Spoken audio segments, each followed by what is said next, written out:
혼자의 끝에서 묻는다. 당신은 지금 살고 계신 그 집에서 혼자 죽을 준비가 되어 있습니까? 이 한마디는 나의 오랜 경험에서 나온 질문이다. 병원에서 수많은 사람을 보내드리며 나는 한 가지 공통점을 봤다. 준비되지 않은 이별, 준비되지 않은 혼자. 우리는 누구나 누군가와 함께 늙어가기를 꿈꾸지만 통계는 냉정하다. 대한민국 70세 이상 인구의 3명 중 1명은 이미 혼자 산다. 그중 절반 이상은 일주일에 한 번도 대화를 나누지 않는다. 나는 이런 숫자를 보고 단순히 슬프다고만 느끼지 않았다. 그건 예고였다. 언젠가 우리 모두가 마주하게 될 현실의 경고였다. 어느 날 78세의 한 환자가 내게 말했다. 선생님, 사람은 죽는 게 무섭지 않아요. 혼자 죽는 게 무서운 거지. 그 말이 내 가슴에 오래 남았다. 그의 목소리는 담담했지만 눈빛은 이미 절벽 끝에 서 있었다. 병실엔 늘 TV 소리만 가득했고 전화는 거의 울리지 않았다. 그는 내가 진료하는 동안에도 손을 꼭 쥐고 있었다. 누군가의 온기를 느끼고 싶었던 것이다. 그리고 나는 생각했다. 우리가 정말 두려워하는 건 죽음이 아니라 잊히는 것일지도 모른다고. 이 시대의 문제는 노인 인구 증가가 아니다. 진짜 문제는 관계의 사라짐이다. 아파트 문이 닫히면 세상과의 연결도 닫힌다. 건강한 사람조차 고립되면 병이 시작된다. 심리학자들이 말하길 외로움은 담배 하루 15개 비보다 해롭다. 실제로 고립된 노인은 그렇지 않은 사람보다 조기 사망률이 50% 높다. 나는 이 수치를 볼 때마다 그 뒤에 숨은 얼굴들을 떠올린다. 벽을 바라보며 혼잣말을 하는 노인, 3일 만에 발견되는 시신, 문틈으로 새어나오는 냄새가 이웃의 경고가 되는 현실. 그것이 우리가 피하고 싶은, 그러나 준비하지 않으면 맞이하게 될 미래다. 많은 사람들이 이렇게 말한다. 나는 자식이 있으니까 걱정 없어. 하지만 그 말이 얼마나 위험한 착각인지 나는 수없이 봐왔다. 자식의 집에서 방 한 칸 얻어 눈치 보며 사는 부모, 요양원에서 매달 한 번 오는 전화에 기대는 어르신, 그리고 무엇보다 나중에 생각하자라는 말로 시간을 흘려보내는 이들. 준비는 그렇게 사라진다. 준비하지 않는다는 건 결국 누군가의 손이 닿지 않는 곳에서 끝을 맞이한다는 뜻이다. 나는 오늘 이 영상을 보는 여러분에게 솔직히 묻고 싶다. 지금 혼자 있을 때 무섭지 않습니까? 하지만 이 두려움은 부끄러운 게 아닙니다. 오히려 시작입니다. 두려움이 있다는 건 아직 바꿀 시간이 있다는 뜻이니까요. 준비하지 않은 고독은 절망이지만 준비된 고독은 자유입니다. 혼자 살아도 외롭지 않은 삶, 그것은 운이 아니라 설계입니다. 이제부터 제가 들려드릴 이야기는 단순한 경고가 아닙니다. 바로 우리 세대가 앞으로 어떤 선택을 해야 하는가에 대한 지도입니다. 누군가는 산속의 고요 속에서 무너지고, 누군가는 화려한 시설 속에서 사라지고, 또 누군가는 작은 복지관 옆에서 새 삶을 시작했습니다. 이 세 사람의 이야기를 들으면 여러분은 반드시 스스로에게 묻게 될 겁니다. 나는 어떤 혼자가 될 것인가? 그 답을 찾기 위해 우리는 먼저 외로움의 실체를 마주해야 합니다. 그건 감정이 아니라 구조입니다. 인간은 관계 속에서 존재합니다. 연결이 끊어지면 존재도 희미해집니다. 오늘 나는 그 연결을 되찾는 첫걸음을 함께 걷고자 합니다. 이 이야기를 끝까지 듣는다면 여러분은 더 이상 혼자 늙는다는 것을 두려워하지 않게 될 겁니다. 왜냐하면 혼자라는 말 속에도 여전히 함께 살아갈 방법이 숨어 있으니까요. 산속의 자유는 감옥이었다. 나는 오래전 윤정이 할머니를 만난 적이 있다.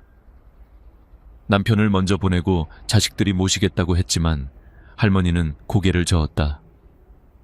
내 인생 이제 누가 간섭하나 혼자 살래요. 그 말에는 40년 동안 가족을 위해 희생한 사람의 해방감이 묻어 있었다. 할머니는 강원도 산골의 조용한 마을로 들어갔다. 공기 맑고 소리 없는 곳. 처음 한 달 동안은 매일이 축복 같았다. 새소리에 눈을 뜨고 마당을 쓸며 하루를 시작했다. 그때 할머니의 얼굴엔 오랜만에 자유라는 단어가 머물러 있었다. 하지만 그 자유는 길지 않았다. 석 달이 지나자 산의 고요함이 점점 무게로 변했다. 말 한마디 건넬 리가 없었다. 마트까지 차로 40분, 편의점은커녕 이웃집 불빛조차 멀었다. 할머니는 처음엔 그런 정막이 좋다고 했다. 그러나 어느 날부터인가 자신이 내는 숨소리조차 낯설게 들렸다. 텃밭을 가꾸며 흙냄새를 맡아도 마음이 메말랐다. 내 목소리가 점점 사라지는 것 같아요. 할머니는 나에게 그렇게 말했다. 그 후 어느 겨울밤이었다. 눈이 내리던 날 할머니는 갑자기 가슴 통증을 느꼈다. 손이 떨렸고 전화기를 찾는데 10분이 걸렸다. 119에 전화를 걸고도 구급차가 오기까지 50분이 걸렸다. 그 긴 시간 동안 할머니는 침대에 누워 천장을 바라봤다. 그리고 속삭였다. 이렇게 혼자 죽는구나. 다행히 그날은 심근경색 전조 증상이었고 목숨은 건졌다. 하지만 마음속에 무언가가 꺾였다. 그날 이후 할머니는 매일 해가 지면 불안해졌다. 바람 소리가 유령의 속삭임처럼 들렸고 창문이 흔들릴 때마다 심장이 덜컥했다. 그녀는 다시 서울로 돌아왔다. 병원에서 나를 만났을 때 할머니는 담담히 말했다. 혼자 사는 건 괜찮았어요. 근데 혼자만 있는 건 견딜 수가 없더라고요. 그 말은 내 머릿속에서 오래 울렸다. 혼자 사는 것과 혼자 남는 것은 다르다. 전자는 선택이지만 후자는 버림이다. 인간은 물리적으로 혼자 있어도 마음은 연결되어야 살아있다. 할머니의 이야기는 단지 한 사람의 실패담이 아니다. 그것은 우리 모두의 미래가 될 수 있는 경고다. 나는 요즘 산속에 집을 짓는 이들을 종종 본다. 조용한 삶, 자연 속의 여유를 꿈꾸지만 그곳엔 인간의 온기가 없다. 새소리와 바람이 아무리 맑아도 그것만으로 외로움은 덮이지 않는다. 고립은 자연이 아니라 관계의 부재에서 온다. 심리학자들은 고립 상태가 지속되면 뇌의 해마 부위가 위축되고 판단력과 기억력이 떨어진다고 말한다. 사람의 대화와 접촉이 줄면 세로토닌이 감소하고 불안 호르몬이 증가한다. 즉, 혼자 있는 시간이 길어질수록 인간은 자신을 잃어버린다. 나는 윤정이 할머니를 통해 자유의 착각을 배웠다. 자유는 아무도 간섭하지 않는 것이 아니라 나를 이해해주는 누군가가 존재하는 공간에서 시작된다. 할머니는 산속의 고요를 택했지만 그곳엔 대화도 웃음도 위로도 없었다. 결국 그 자유는 감옥이었다. 우리는 종종 혼자 사는 용기를 미화한다. 하지만 용기란 고립을 견디는 게 아니라 관계를 다시 맺으려 노력하는 힘이다. 진짜 자유는 혼자 있을 수 있는 공간이 아니라 외로워질 때 손 내밀 수 있는 거리에서 자란다. 할머니가 마지막으로 남긴 말이 있다. 이젠 마당이 아니라 사람이 보고 싶어요. 그 한 문장이 나에게 큰 울림을 줬다. 산보다 사람, 조용함보다 대화, 자유보다 연결. 그것이 우리가 정말 찾아야 할 삶의 방향이다. 안전한 감옥, 실버타운의 진실. 김동수 할아버지는 68세였다. 아내를 암으로 떠나보낸 뒤 처음엔 괜찮다고 했다. 나는 정리 잘하는 사람이야. 혼자서도 살 수 있어. 하지만 몇 달이 지나자 허전함이 집안을 가득 메웠다. 자식들은 걱정스레 말했다. 아버지, 이제 실버타운 들어가세요. 혼자 계시면 위험해요. 그 말은 사랑이었지만 동시에 권유이자 결정이었다. 그렇게 할아버지는 평생 모은 돈 중 5천만 원을 내고 고급 실버타운에 입주했다. 처음 2달은 천국 같았다. 식사 시간마다 따뜻한 밥이 나왔고 병원도 바로 옆이었다. 청소도 빨래도 심지어 약 복용 시간까지 관리해주는 시스템. 이렇게 편할 수가 있나? 할아버지는 처음엔 감탄했다. 그러나 반년이 지나자 이상한 공허함이 찾아왔다. 모든 게 완벽하게 돌아가는데 그 속에서 자신이 점점 사라지는 느낌이었다. 아침 7시 기상, 8시 조식, 10시 체조, 12시 점심, 2시 프로그램, 6시 저녁, 9시 취침. 모든 것이 정해져 있었다. 스스로 선택할 여지가 없었다. 심지어 그날의 식단도, 대화 주제도, 웃음의 타이밍조차 규칙 안에 있었다. 어느 날 할아버지는 거울을 보며 중얼거렸다. 나는 살고 있는 건가, 관리받고 있는 건가. 그 말은 가벼운 농담처럼 들렸지만 사실은 절규였다. 실버타운은 안전했다. 그러나 그 안전함이 그를 점점 투명하게 만들었다. 같은 옷, 같은 표정, 같은 대화. 그곳에는 젊은 사람의 웃음소리도 아이들의 울음소리도 없었다. 하루 종일 들리는 건 TV의 뉴스와 약 이름뿐이었다. 그 속에서 살아있다는 감각이 희미해졌다. 사람들은 편리함을 얻었지만 대신 스스로의 의지를 잃었다. 인간은 스스로 결정할 때 존재감을 느낀다.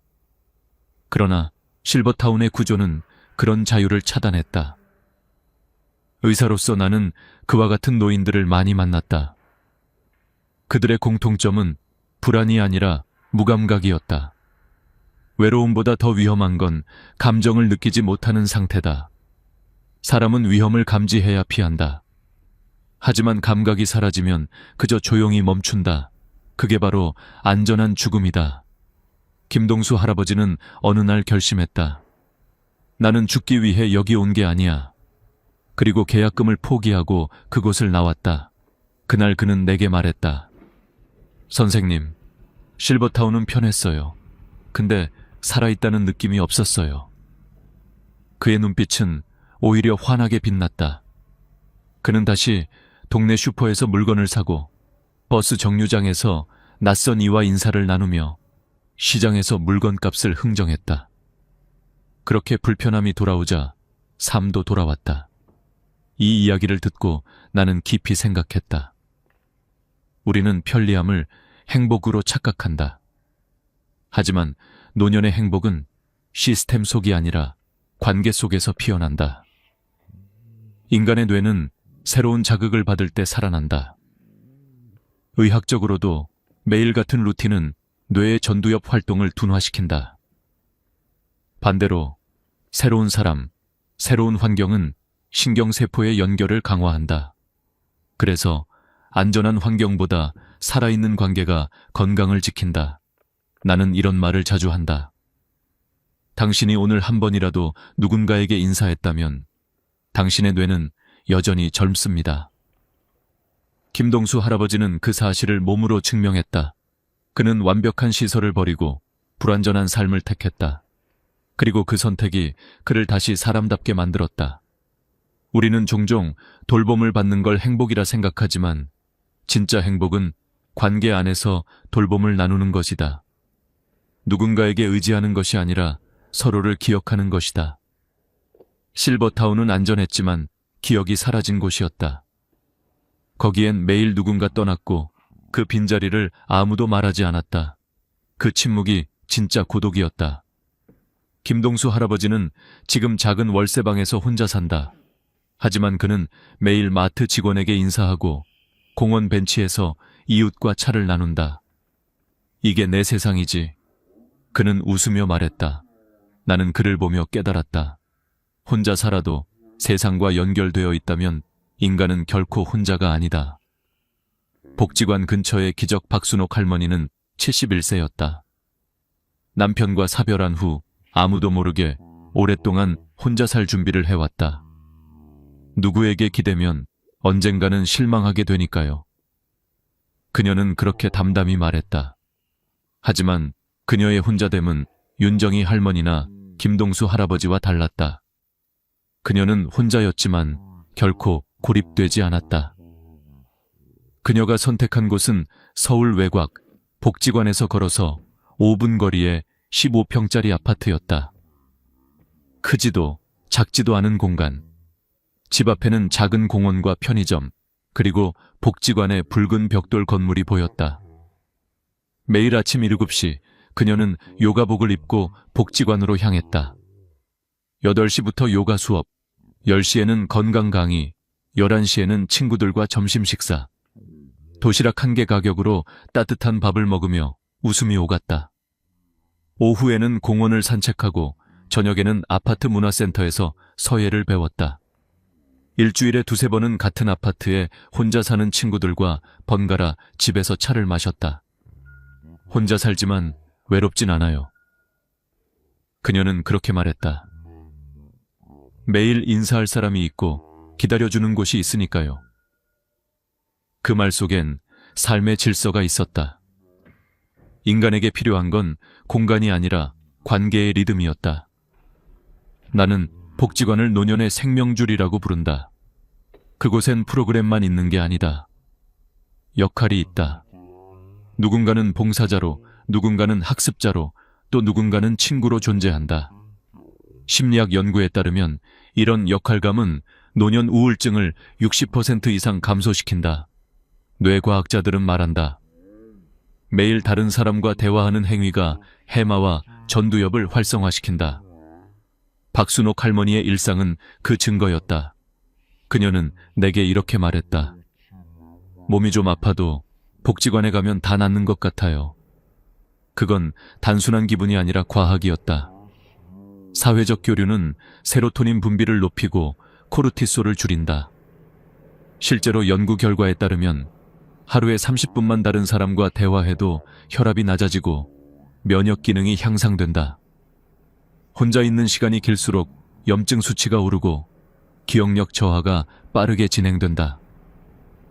박순옥 할머니의 하루는 단조로워 보이지만 그 안엔 작은 기적들이 숨어 있었다. 아침 요가에서 함께 땀 흘리는 친구, 점심 식사 중 건네는 맛있죠? 라는 한마디, 저녁 서예 시간의 집중. 그 모든 순간이 그녀의 뇌를 젊게 만들었다. MRI로 본다면 아마 활짝 빛나는 뉴런이 가득할 것이다. 한 번은 내가 물었다. 할머니, 가장 행복할 때가 언제세요? 그녀는 미소 지으며 대답했다. 누가 제 이름을 불러줄 때요. 그 짧은 대답이 이 모든 이야기의 핵심이었다. 인간은 불리는 존재로서 살아간다. 이름이 사라지면 존재도 희미해진다. 복지관은 그녀에게 이름을 돌려준 곳이었다. 그녀의 삶은 작은 행동의 연속이었다. 처음엔 용기가 필요했다. 복지관에 처음 들어갔을 때 낯선 사람들 속에서 어색함이 가득했지만 한 달 후에는 친구가 생겼다. 석 달이 지나자 그곳은 그녀의 제2의 집이 되었다. 나는 자주 이런 말을 한다. 혼자 사는 노년의 비밀은 걸음수에 있다. 집 안에 머무는 사람은 고립되고 문을 나서는 사람은 연결된다. 복지관까지 걸어가는 그 몇 분의 거리, 그게 바로 생명선이다. 그 길 위에서 사람을 만나고 눈을 마주치고 인사를 나눈다. 그것만으로 외로움은 절반으로 줄어든다. 박순옥 할머니는 지금도 말한다. 이젠 집이 아니라 세상이 제 방 같아요. 그 말은 단순한 은유가 아니다. 세상 속에 자신이 속해 있다는 확신. 그것이 진짜 혼자 살아도 외롭지 않은 삶이다. 그리고 나는 확신한다.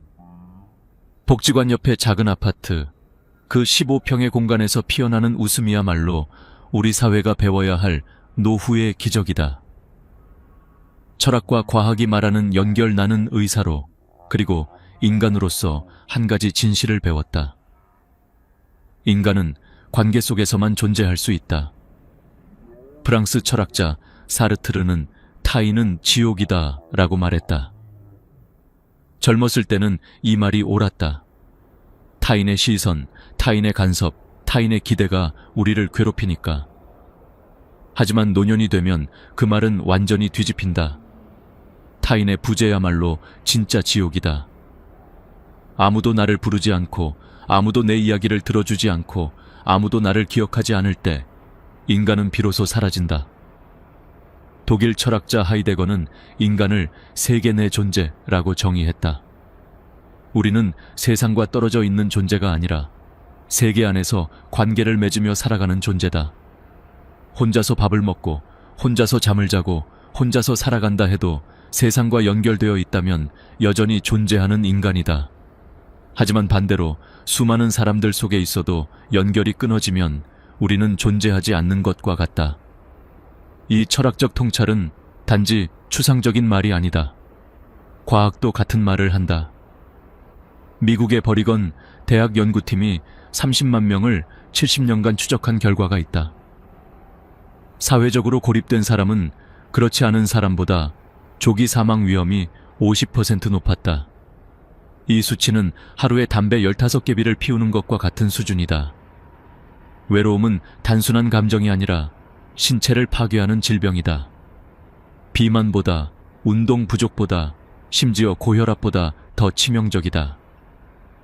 MRI로 본 외로운 노인의 뇌는 실제로 위축되어 있다. 특히 기억과 판단을 담당하는 해마와 전두엽 부위가 줄어든다. 스트레스 호르몬인 코르티솔이 높아지고 행복 호르몬인 세로토닌은 떨어진다. 그 결과 면역력이 약해지고 염증 수치가 상승한다.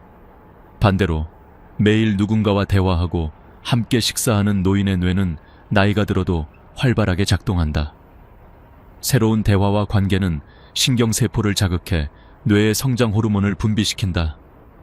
나는 병원에서 이런 사례를 많이 본다. 비슷한 나이, 비슷한 질병이라도 사람과 어울리는 노인과 혼자 있는 노인의 회복 속도는 완전히 다르다. 대화가 있는 노인은 상처가 2배 빠르게 낫고 수면의 질이 훨씬 높다. 그들의 혈압은 낮고 스트레스 지표는 안정적이다. 단순히 마음이 즐거워서가 아니라 과학적으로 몸이 그렇게 반응한다. 연결은 생명이다. 나는 이런 질문을 자주 던진다. 여러분은 오늘 누군가의 이름을 불렀습니까? 그 질문은 단순한 인사가 아니다. 이름을 부른다는 건 상대의 존재를 인정한다는 뜻이다. 그리고 그 순간 나 또한 존재하는 사람이 된다. 사회적 관계란 결국 서로를 기억해주는 약속이다. 그러나 우리는 점점 더 혼자 사는 시대를 향해 간다. 2040년이 되면 대한민국 인구의 35%가 노인이다. 그중 절반은 혼자 산다. 2천만 명이 넘는 노인이 혼자 있는 사회. 이건 단순한 통계가 아니다. 국가의 방향과 인간의 존엄이 걸린 문제다. 일본은 이미 노인 공동체 마을을 만들었다. 네덜란드에는 호게베이크라는 치매 마을이 있고 덴마크에는 세대 통합형 마을이 있다. 노인과 아이, 청년이 함께 살아가며 서로를 돌본다. 이제 우리도 질문을 바꿔야 한다. 어디서 혼자 살 것인가가 아니라 어떻게 혼자 살아도 연결될 것인가 라고.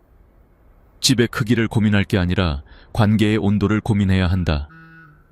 누가 곁에 있느냐가 아니라 어떤 대화를 나누느냐가 중요하다. 나는 이 영상을 보는 여러분께 부탁드린다. 오늘 저녁 전화 한 통이라도 걸어보라. 오랜 친구든 이웃이든 상관없다. 잘 지내요? 라는 한마디가 누군가의 하루를 살리고 당신의 뇌를 젊게 만든다. 연결은 거창한 게 아니다. 그건 작은 습관이다. 인사하는 습관, 눈을 마주치는 습관, 함께 밥을 먹는 습관. 그것이 인간의 존엄을 지키는 가장 확실한 방법이다. 철학은 우리에게 의미를 가르치고 과학은 이유를 설명한다. 그리고 둘 다 이렇게 말한다. 인간은 연결될 때 가장 인간답다. 혼자서도 함께 사는 법, 우리는 결국 혼자가 된다. 그것이 슬픈 현실처럼 들리지만 사실은 자연의 순리다. 중요한 건 혼자가 되는 순간을 피하는 것이 아니라 혼자서도 연결될 수 있는 방법을 찾는 것이다. 내가 수많은 노년을 진료하고 상담하며 지켜본 결과 행복한 노년은 크거나 화려한 집에서 만들어지지 않는다. 오히려 작고 단순하지만 따뜻한 관계가 흐르는 곳에서 피어난다. 그래서 나는 여러분께 새송이의 노후의 꽃을 소개하고 싶다. 이미 말씀드린 세 가지. 하지만 오늘은 조금 더 깊이 들여다보자. 첫 번째 꽃은 복지관 근처의 작은 아파트다. 이건 단순히 위치의 문제가 아니다. 걸어서 갈 수 있는 사회적 거리가 핵심이다. 복지관은 노인에게 단순한 기관이 아니라 하루를 설계해주는 시간표이자 공동체의 중심이다. 아침 요가, 점심 식사, 오후 교양 수업, 그리고 누군가와 마주치는 인사. 이런 일상의 반복이 뇌를 깨우고 심장을 움직이게 한다. 하루에 3,000걸음만이라도 집 밖으로 나가는 사람은 그렇지 않은 사람보다 우울증 발생률이 60% 낮다는 연구도 있다. 인간은 걷는 동안 생각하고 세상과 호흡한다. 복지관 옆집은 단순히 편리한 집이 아니라 살아있는 집이다. 두 번째 꽃은 공원 옆의 저층 아파트 2층이나 3층이다. 나이가 들면 계단 몇 개도 벽처럼 느껴진다. 그러나 이 작은 높이는 독립을 지켜주는 상징이다. 엘리베이터가 고장나도 걱정 없고 정전이 되어도 발로 세상을 오르내릴 수 있다. 무엇보다 창밖으로 보이는 녹색 풍경은 마음의 약이다. 심리학 연구에 따르면 매일 30분 자연 속을 걷는 사람은 그렇지 않은 사람보다 스트레스 수치가 절반으로 낮다. 니체는 말했다. 모든 위대한 생각은 걸으며 떠오른다. 걷는다는 건 단순한 운동이 아니라 자신과 대화하는 행위다. 공원 벤치에서 나란히 앉은 두 노인이 있었다. 둘 다 혼자 살지만 매일 같은 시간 같은 길을 걷는다. 오늘은 날씨가 좋네요. 어제보다 다리가 덜 아프시죠? 이런 사소한 대화가 그들의 하루를 지탱한다. 관계란 그런 것이다. 거창하지 않지만 그 덕에 하루를 버틸 수 있다. 세 번째 꽃은 자녀와 도보 10분 거리의 집이다. 가까우면서도 독립적인 거리. 이건 단순한 부동산 전략이 아니라 철학이다. 독일 철학자 쇼펜하우어는 고슴도치 딜레마를 이야기했다. 서로 너무 가까우면 찔리고 너무 멀면 얼어 죽는다. 부모와 자식의 관계도 같다. 같은 집에 살면 서로 상처받고 너무 멀면 서로 잊힌다. 10분 거리, 그것이 사랑의 거리다. 필요할 땐 금방 달려갈 수 있고 일상은 각자 지킬 수 있다. 이 거리에는 존중이 있다. 부모는 자식을 통제하지 않고 자식은 부모를 부담스러워하지 않는다. 그런 거리가 사랑을 오래 살게 한다. 프랑스 철학자 가브리엘 마르셀은 이렇게 말했다. 사랑한다는 것은 네가 죽지 않을 거라고 믿는 것이다. 가까운 곳에서 서로의 안부를 확인할 수 있는 삶, 그것이 진짜 효도이자 서로를 지키는 방법이다.